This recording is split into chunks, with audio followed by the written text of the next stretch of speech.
William, uko vizuri? Bwana, niko vizuri kabisa, buheri wa afya. Tuko kwenye mwezi mtukufu. Kwanza tunaweza tukasema kwa Wakristo ni Kwaresma na Waislamu pia ni mwezi mtukufu kwa maana kwamba ni Ramadhani. Kwa hiyo leo tunaweza tukasema kwamba Kwaresma inaanza kesho, ila Bube kufunga ameanza leo. Buba Kufunga ameanza. Buba kufunga kaanza leo. Na tuanzie kwa Buba. Nini ambacho umekiona kwa upande wake? Maana tunaelekea kwenye mchezo wa dabi. Pengine tukiangalia maingizo yaliyoko Young Africans, tuangalie pia na upande wa Simba nini ambacho kipo. Tuanzie kwa Buba. Kuna kitu anaonyesha anacho, huenda akawakabili Simba Sports Club kwenye mechi ya dabi? Buba ni mchezaji mzuri kwa sababu tunasema kwamba mchezaji mzuri usimpe muda. Mchezaji mzuri mpe mpira akakuonyesha. Kwa kitu ambacho amekifanya leo tunaona kabisa ni mchezaji mzuri, pengine ni mchezaji machachari. Pengine tunahitaji kumpa muda ili kusudi sasa aonyeshe muendelezo wa kile kitu ambacho yuko nacho, kwa sababu tunaangalia pia kwenye ubora na uzuri wa mchezaji, tunaangalia pia na aina ya timu ambayo amekutana nayo, aina ya mabeki ambao pia amekutana nao. Kwa moja kwa siku ya leo tunampa credit yeye kwa sababu ndo pengine ameibeba timu na magoli mawili ametosha kuivusha Yanga kutoka kwenye pale ilipokuwepo na kwenda kwenye alama ya juu. Kwa leo tunaweza tukasema tunampigia makofi, lakini tumpe muda sasa ili kusudi tuangalie kile kitu ambacho amekionyesha leo. Je, kina muendelezo? Ataenda kupita kwenye ngome ya kina Rushendo Loku? Ataenda kukutana na mabeki wakongwe na wazoefu waweze kwenda kuruka viunzi? Kwa hiyo hapo tunasema tumpe muda, lakini kwa leo tunasema amefanya kitu kizuri. Sema kwa leo amefanya kitu kizuri. Wanasema na mchezaji mzuri kwa mara ya kwanza tu anaonyesha ni nini ambacho anacho. Kwa upande wako jinsi ambavyo umemtizama, yani anakupa matumaini ya muendelezo?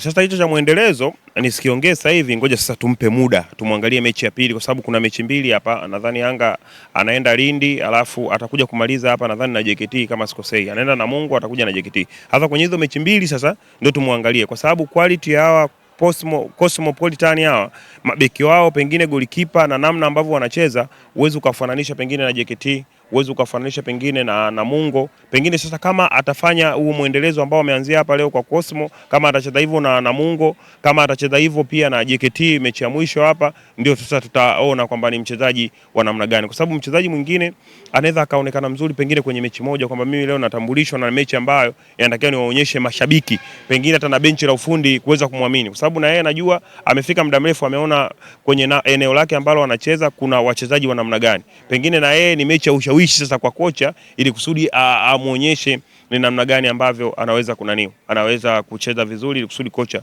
aweze kuendelea kumwamini. Kwa hiyo tukimpa muda sasa ndio tutajua kwamba ni mchezaji mzuri au mtihani aliigizia ili kusudi apate matokeo ya kufaulu. Sawa. Tambo za kuelekea dabi zimeshaanza. Tunasikia wasemaji wakianza kuzungumza, lakini confidence ya kutosha kwa Young Africans na mashabiki wake wakiamini kwamba wanaenda kupata matokeo mazuri. Ahmed Ally naye pia ameshajipachika jina akijiita Nyampala. Kwa namna ambavyo watazama Simba na kwa namna ambavyo unawatazama Young Africans, nini tutarajie katika mchezo huo? Kwanza tutarajie mchezo mzuri sana, kwa sababu unaangalia kwa Simba Sport Club kwenye dirisha kubwa Simba lazima tukiri kwamba tulifeli namna kuwasajili wachezaji wetu. Pengine dirisha hili dogo na wachezaji ambao tumeleta kuanzia kwa golikipa Libasigueye na Anicet Eura na yule Lewemba, moja kwa moja unaona kabisa ni dirisha ambalo pengine kama kulikuwa kuna hela kwenye dirisha kubwa walikula, basi walikula hela nyingi sana. Huyu alofanya usajili wa dirisha dogo huyu, pengine ndio tunataka tumpe kwamba wewe ndio utakuwa scout wa Simba, kwa sababu namna wachezaji ambao wamewaleta hawa ndio wachezaji ambao ukiweka hela yako, tukiachana na ndugu yangu Mwangosi, wachezaji ambao wametoka nje wamekuja moja kwa moja, unaona huyu scout ambaye amefanya sasa hivi usajili kidogo nje aliweka pembeni, alikuwa na maslahi ya kuijenga Simba. So siri ametuletea wachezaji wazuri sana, Libasigueye, Anicet Eura, mchezaji ambaye kwenye profile yake alikuwa na miezi 4 hajacheza, lakini amekuja amecheza hapa, ametuonyesha namna gani kwamba yeye yuko bora. Pengine akipata ile fiti sasa akawa fiti moja kwa moja, tunaona kabisa ni mchezaji ambaye tutakuja kushuhudia kwenye ligi hii katika wachezaji bora ambao wameshawahi kucheza, basi Anicet Eura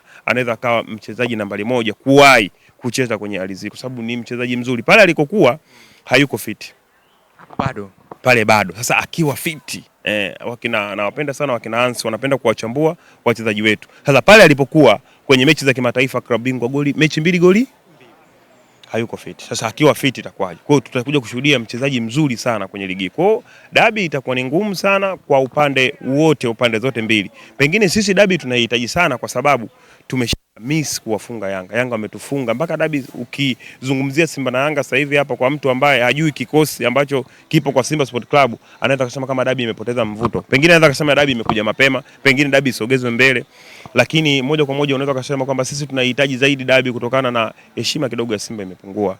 Na heshima ya Simba imepungua pia hata kwenye eneo la kimataifa. Pengine wachezaji sasa hivi wajue kabisa sisi tunawadai madeni ambayo kimataifa wameshindwa kufanya vizuri, ili kusudi tuende kufuzu tukafie hata robo finali au nusu. Kwa hiyo madeni ambayo tuko nayo tunaomba tu moja, kwanza waanze kutulipia kabla la kuchukua ligi, wakamfunga Yanga tarehe 1. Yani hilo ni deni la kwanza. Yani hilo ni deni la kwanza kabla ya kwenda kuchukua ligi, kwa sababu ligi najua ina muda mrefu. Kwa hiyo issue ya kwanza, wachezaji wakatulipia deni moja kwanza, wakamfunga Yanga tarehe 1, alafu tutakuja sasa kwenye makaratasi tuangalie ligi tunaiendeaje. Kwa hiyo issue kubwa, dabi itakuwa ni ngumu kwa sababu Yanga na wao wana hasira kubwa, kwa sababu wanasema kwamba wao walianza kutucheka sisi kwa sababu tulionyesha kufeli mapema kabisa. Hasa ujinga ni kumcheka alofeli wakati uliacha shule. Kumcheka? Ujinga ni kumcheka alofeli wakati wewe shule uliacha. Sisi tulionyesha kufeli mapema, Yanga wakatucheka. Lakini walivyotucheka Yanga wako shuleni, kwenye mtihani wa mwisho wakaenda wakafeli. Kwa hiyo usimcheke mtu ambaye ameacha shule wakati umeenda kufeli. Hamna tofauti. Hamna tofauti hapo. Kenge kaingia mkenge. Kauli yangu hiyo. Kenge kaingia mkenge. Wakajinasibu sana wanaenda kufuzu, lakini pia kwenye hatua ambazo tumeishia kwa timu za Tanzania, Simba inapaswa tulaumiwe. Kwa sababu Simba sisi tulitoka mpaka mwaka robo, kwa maana kwamba robo ndio ilikuwa maisha yetu. Yanga pengine wako ndani ya malengo kwa sababu makundi ndio pengine ilikuwa ndio malengo yao. Kwa pengine kwenye hatua hizo, kwa sababu tumefeli wote, Simba ndio wakupaswa kulaumiwa. Yanga tunawajua. Misimu zaidi ya mitatu Yanga amekusanya alama 8. Hata ule msimu ambao Yanga alifuzu, wao walikuwa wanaenda kuamua mechi na Blues wote walikuwa na 8. Kwa hiyo ikahitajika magoli kusudi angalie head to head. Hasa Yanga wewe msimu 8, msimu ulioisha amaliza na hatua 8. Hakunaga kaka timu inaofuzu kwa alama 8. Kwa moja msimu wa kuilaumu ni Simba. Na bila Simba imara mpira wa Tanzania unaweza ukayumba. Amefeli Azam, amefeli Singida, amefeli Simba mwenyewe. Kama Simba angeenda, Yanga angetumia advantage ile na yeye pengine angeenda, angeangalia huyu anaenda na mimi lazima nipambane niende. Na Yanga ukiangalia anashindwa kutumia tu mechi zake za nyumbani vizuri. Sisi Simba tunakiri kabisa tangu mechi ya kwanza sisi tumefeli kutokana na kubadilisha makocha, wachezaji wanakuja na kuondoka. Tulionekana kabisa kufeli mapema. Lakini Yanga alionekana kama kufaulu kwa sababu mechi ya kwanza alishinda, akaenda ugenini akadraw. Ana alama 4. Mechi ya National ameshapata goli moja. Kwa moja unaona yeye mwenyewe tu alifanya mistake kidogo ya kumfanya asiende. Kwa hiyo moja kwa moja kwenye mashindano sio mwaka mzuri, nasema ni mwaka wa shetani kwa wawakilishi wote wa Tanzania, kwa sababu wote wamebaki. Pengine Simba akiinuka vizuri msimu unaokuja, nadhani watu wote tunaweza tukaenda na tukaiwakilisha tena Tanzania. Kwanza ni fahari kwa sababu Tanzania imepeleka wawakilishi 4. Ni fahari kubwa sana na kujivunia kwa Tanzania. Pia tukafeli. Wote 4 mkanguka. Aisee, huko kwenye sherehe unapata taarifa ya msiba. Kwa hiyo unaweza kuwa unacheka huku unamalizia kilio. Kwa hiyo tunaweza tukasema ni mwaka mbaya kwa wawakilishi wote wa Tanzania. Dabi inaenda kuchezwa Zanzibar. Inaenda kuchezwa Zanzibar. Yanga pengine wanatamani zaidi kutokana na tuliwacheka mwisho. Unajua mtu anayecheka mwisho ndo anacheka sana. Kwa hiyo imewauma sana, wameamua dabi kuipeleka Zanzibar, lakini kama hujajipanga vizuri, hata kama ukicheza baharini, huwezi kwenda kupata ushindi. Kwa hiyo issue ya kwanza kama nilivyokuambia, kuna wakati mwingine unaweza kuwa na wachezaji wa kawaida lakini mbinu za kocha zikaenda kuamua mechi, kwa sababu mpira unachezwa kwenye ubongo, miguu ni vitendea kazi. Ni vitendea kazi tugawe magari na matairi. Wale wachezaji ambao tuko nao wamecheza ligi kubwa na ligi kongwe nyingi sana. Kwa hiyo wanajua namna gani mechi za dabi hawako nazo. Isipokuwa tu pengine atmosphere ya mashabiki ndio inaweza kaenda kuwachanganya. Lakini tuna wachezaji wazuri sana. Kama kocha ataenda vizuri kwenye uwanja wa mazoezi, akaboresha kwenye eneo la mwisho. Sio siri Simba ina shida kwenye eneo la mwisho la ushambuliaji. Watu katili kwenye lango kule hakuna. Ile timu ambayo tumecheza nao jana, kwa nafasi ambazo tumetengeneza Simba tulikuwa tunafaa goli chache ni 5. Kuna nafasi ambayo Mwangosi alipata 1 against 1 akaenda akapaisha. Anapaisha mpira afu unarudi unacheka. Kwa moja kuna vitu kidogo ambavyo kocha anatakiwa akavifanyie. Kwa hizi mechi mbili ambazo tunacheza, nadhani tarehe 25 tunacheza mechi na Dodoma Jiji, tarehe 22 na 25 tunacheza mechi na Prison na Dodoma Jiji. Mechi mbili zote kwenye mkoa mmoja. Kwa nadhani tukizitumia hizo, tuangalie kwenye ile safu nzima ya ushambuliaji ya mbele, tukienda tukiwin na kocha akifanyia marekebisho ile safu yake nzima ya ushambuliaji, kwa maana kwamba kwenye eneo la finish kaka, yajayo anafurahisha kaka. Twende kwenye katiba mpya. Simba mmekabidhiwa katiba yenu. Kuna mabadiliko tunayatarajia upande wa Simba, maana kilikuwa ni kilio cha muda mrefu kupitia katiba mpya. Bwana, kwanza tunamshukuru sana Makonda. Unajua tunamshukuru sana Makonda kwa sababu pengine bila kauli yake watu walikuwa wanaichukua ile karatasi ambayo iliandikwa mambo yote ya Simba walikuwa wanaikalia pengine kwa manufaa yao, lakini tunamshukuru baada ya kauli yake hazijachukua hata siku 2-3 tu tukamwona mwenyekiti nadhani ule wa baraza la michezo moja kwa moja akaenda akawaambia kwamba katiba ilishakuja kwake na ilifanywa marekebisho, ile ilikuwa inachelewa, lakini leo rasmi katiba ya Simba imeshakamilika. Kwa hiyo tunasema yajayo yanafurahisha na Simba sasa twende kwenye transformation. Kama Simba watawahi mapema kwenda kufanya hizi, basi kuna vilabu vinatakiwa vijifunze. Kwa sababu hata ile Yanga unaoiona kaka haijaenda kwenye mfumo wa mabadiliko, sio, unanielewa? Kwa hiyo kuna vitu na wao baada ya kumalizana na sisi Simba na katiba, Yanga pia nao wapite pale. Kuna mifumo ambayo inawanyonya. Isipokuwa tu kwa sababu timu inafanya vizuri, haya mengine ya mapungufu hayaoni. Timu inatakiwa ziende kaka kwenye mambo ya kisasa. Tunaona hata Chelsea ilivyokuaga imeenda kwenye mfumo na yule Abdomavic sijui ni yule akaenda kaifanya Chelsea ikawa. Tunaona hawa Abu Dhabi walivyoingiaga kwa Man City, tumeona hawa na New Paris Saint-Germain na wale Emirates. Yaani timu inatakiwa ziwe hivyo, watu wanatakiwa waweke hela kaka.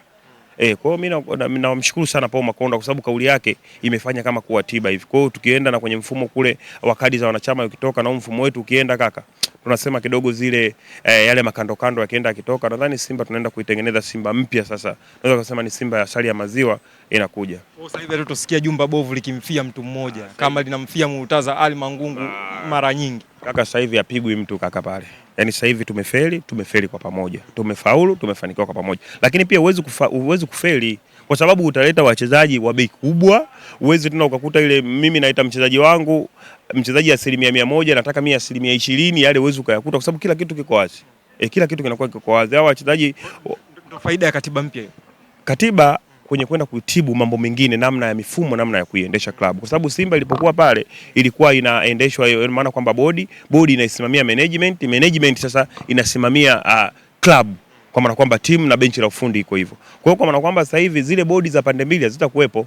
Kwa kuna bodi ya wakurugenzi na bodi ya nini na bodi ya wadhamini. Kwa hiyo bodi itakuwa ni moja ambayo bodi ilikuwa inasimamia management ambao kaka itakuwa klabu inaendeshwa sasa kisasa.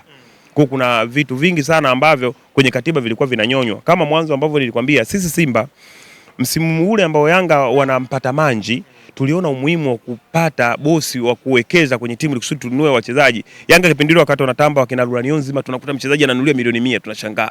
Wakati huo Simba Yanga wanakitabani Kala Kamusoko wakina Ruranion nzima, umeona tukaona Yanga akawa ameliteka sana soko la mpira na wachezaji anaoleta wazuri. Sisi Simba tunafanyaje? Tukampa bila kuweka vitu sawa kule kwenye katiba, ndio kitu ambacho kilikuwa kinatunyonya. Wakati huo sisi Simba tuna wachezaji wadogo wakina Manyika, wakina Isiaka, wakati ule wakina Mkude ndio wanaingia. Umeona? Kwa hiyo Yanga alikuwa akitupata sisi baba ni humu tu. Sasa na sisi tukaona umuhimu